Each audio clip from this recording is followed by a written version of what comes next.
Salam untuk kita semuanya, berjumpa lagi dengan saya di channel Aritella Tutorial, tempat kita untuk berbagi informasi seputar informasi pendidikan dan informasi guru, serta informasi lain yang ada hubungannya dengan pendidikan dan guru.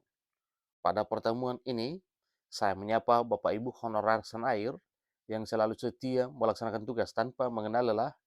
Saya yakin bahwa Bapak Ibu selalu dalam keadaan sehat walafiat. Pada pertemuan ini, ada satu informasi yang perlu saya sarankan kepada seluruh Bapak Ibu honorer Senair terkait dengan rencana pemerintah dalam hal menuntaskan honorer di tahun 2023 tahun ini. Nah, Bapak Ibu, di sini ada satu informasi bahwa BKN menyebutkan bahwa honorer usia 46 tahun dengan masa kerja minimal 1 tahun bisa jadi PNS tanpa seleksi tes.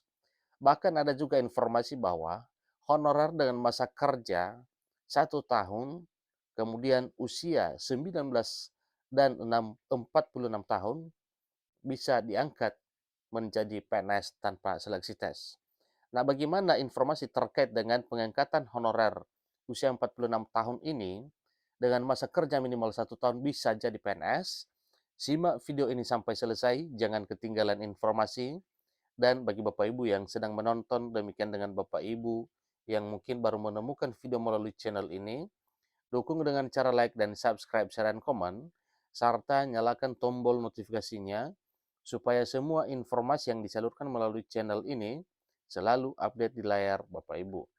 Tanpa basa-basi lagi, langsung pada informasinya. BKN baru-baru ini mengumumkan kebijakan baru terkait dengan pengangkatan honorer menjadi pegawai negeri sipil tanpa melalui tes. Artinya benar-benar tidak ada tes. Nah, apakah ini benar atau tidak Bapak Ibu? Ikuti terus informasinya. Menariknya, honorer berusia 19 hingga 46 tahun yang telah bekerja minimal 1 tahun di instansi pemerintah dan memenuhi persyaratan lainnya dapat diangkat menjadi PNS. Ingat Bapak Ibu ya, usia 19 hingga 46 tahun yang telah bekerja minimal 1 tahun di instansi pemerintah dan memenuhi syarat pengangkatan, maka dapat diangkat menjadi PNS. Hal ini menawarkan kesempatan lebih besar bagi Bapak Ibu honorer yang memiliki keinginan kuat untuk menjadi pegawai negeri sipil tanpa harus mengikuti tes CPNS yang terkenal sulit. Maka suatu hal yang wajar kalau Bapak Ibu honorer yang sudah mengabdi ingin menjadi PNS tanpa seleksi tes, mengingat seleksi CPNS secara tes itu amat sulit. Meskipun tes CPNS masih diterapkan pada tahun 2023, kebijakan ini dapat menjadi solusi alternatif bagi honorer yang ingin meningkatkan karir di sektor publik. Untuk meningkatkan peluang Anda, dalam arti Bapak Ibu honorer, persiapkan diri dengan baik dan ikuti tes CPNS yang ditetapkan oleh pemerintah. Dan pastikan bahwa Bapak Ibu memenuhi kriteria yang ditetapkan oleh Badan Kepegawaian Negara. Selain itu, Bapak Ibu honorer juga dapat meningkatkan kualifikasi dan kompetensi dengan mengikuti pelatihan atau pendidikan yang sifatnya relevan dengan bidang yang diminati. Bapak Ibu harus ingat, kesempatan datang kepada mereka yang mempersiapkannya dengan baik. Memperjelas penjelasan artikel di atas dengan fokus pada proses seleksi CPNS dan tips-tips untuk berhasil lolos seleksi tersebut.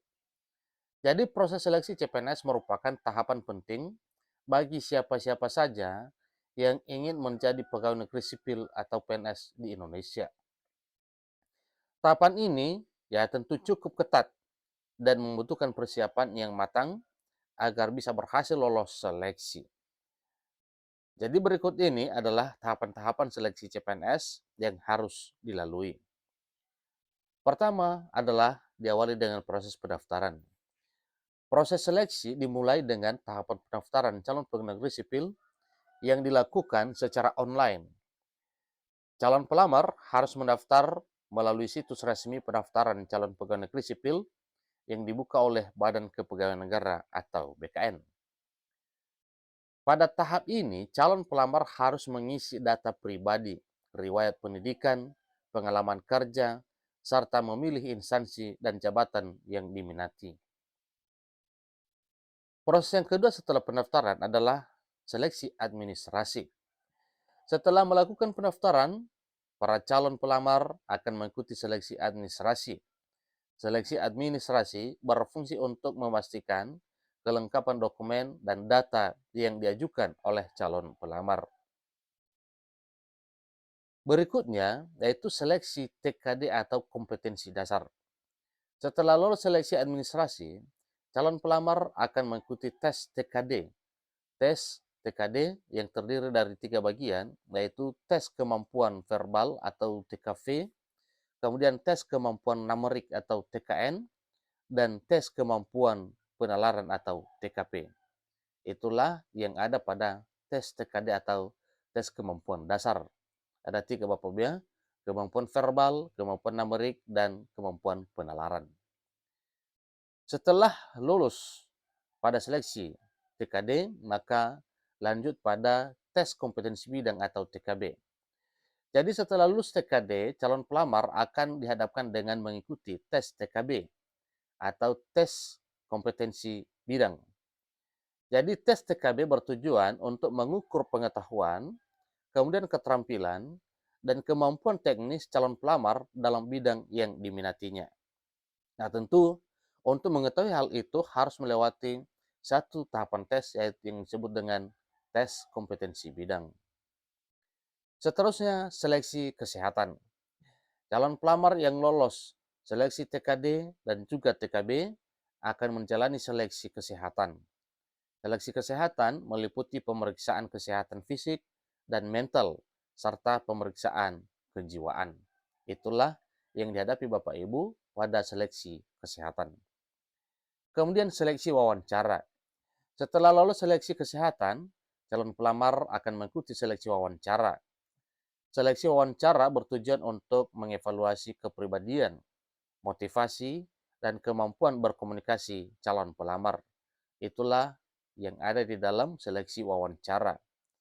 Jadi seleksi wawancara ini ya ada beberapa tujuannya Bapak Ibu ya. Ini harus diketahui oleh Bapak Ibu karena pada saat seleksi wawancara nanti tentunya Bapak Ibu harus mengetahui kira-kira apa trik yang harus dikuasai dalam hal seleksi wawancara ini.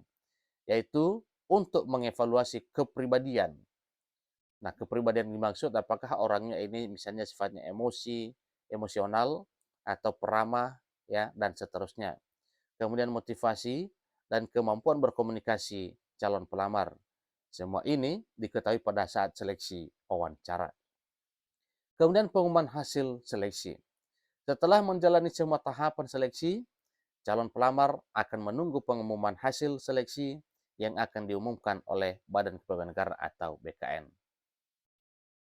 Pengumuman tersebut akan menampilkan daftar nama calon pelamar yang dinyatakan lolos seleksi dan berhak menjadi pegawai negeri sipil. Untuk berhasil lolos seleksi CPNS, persiapkan yang matang sangat penting. Calon pelamar harus mempersiapkan diri dengan baik, termasuk meningkatkan kemampuan dan kualifikasi melalui pendidikan atau pelatihan yang relevan dengan bidang yang diminati. Latihan soal menjadi hal yang sangat penting dalam proses persiapan seleksi CPNS. Jadi untuk itu, sebagai calon PNS yang ingin meningkatkan peluangnya dalam proses seleksi, penting untuk mengikuti beberapa tips berikut ini. Pertama, tes CPNS biasanya meliputi tes pengetahuan umum dan tes kemampuan akademik. Oleh karena itu, memperkuat kemampuan akademik sangat penting untuk meningkatkan peluang dalam proses seleksi CPNS. Caranya bisa dengan membaca buku-buku referensi, mengikuti kelas online, atau mengikuti kursus yang relevan dengan bidang yang diminati. Pengalaman kerja juga menjadi salah satu faktor penilaian dalam proses seleksi CPNS. Oleh karena itu, mencari pengalaman kerja di bidang yang diinginkan bisa menjadi salah satu cara untuk meningkatkan peluang menjadi pegawai negeri sipil. Jadi Bapak Ibu bisa mencari pekerjaan di instansi pemerintah atau berpartisipasi dalam program magang untuk mendapatkan pengalaman kerja yang berharga. Keterampilan juga menjadi faktor penilaian dalam proses seleksi CPNS. Oleh karena itu, meningkatkan keterampilan seperti keterampilan berkomunikasi, keterampilan kepemimpinan, atau keterampilan teknologi informasi dapat membantu meningkatkan peluang menjadi PNS. Mempersiapkan diri dengan baik sebelum mengikuti tes CPNS juga sangat penting. Jadi Bapak Ibu bisa mempelajari materi yang akan diujikan, membaca contoh soal dan menjawab soal-soal latihan untuk memperkuat kemampuan akademik dan meningkatkan kepercayaan diri. Selalu update dengan informasi terbaru terkait proses seleksi CPNS juga sangat penting. Jadi Bapak Ibu bisa mencari informasi di situs web resmi BKN atau instansi pemerintah yang akan mengadakan rekrutmen CPNS. Jadi itu tahapan terakhir Bapak Ibu ya yang perlu dilakukan, yaitu selalu up to date dengan informasi terbaru. Dalam upaya meningkatkan pelayanan publik dan memenuhi kebutuhan sumber daya manusia di instansi pemerintah, rekrutmen CPNS merupakan salah satu program strategis pemerintah. Meskipun proses seleksinya cukup ketat dan membutuhkan persiapan yang matang, maka untuk menjadi seorang pegawai negeri sipil bisa memberikan banyak keuntungan dan stabilitas dalam karir Bapak Ibu. Sebagai honorer yang memenuhi kriteria yang ditetapkan, tentunya Bapak Ibu bisa memiliki peluang untuk menjadi PNS tanpa harus melalui tes CPNS. Namun, sebagai calon PNS yang ingin meningkatkan peluangnya dalam proses seleksi, penting untuk mempersiapkan diri dengan baik dan mengikuti tips-tips di atas. Jadi dengan memperkuat kemampuan akademik, memperkaya pengalaman kerja, meningkatkan keterampilan, mempersiapkan diri dengan baik, dan mencari informasi terkini, maka Bapak Ibu bisa meningkatkan peluang menjadi PNS dan meraih karir yang sukses di instansi pemerintah. Demikian informasi Bapak Ibu terkait dengan informasi bahwa usia 19 sampai dengan 46 tahun dengan masa kerja 1 tahun bisa menjadi PNS tanpa seleksi tes.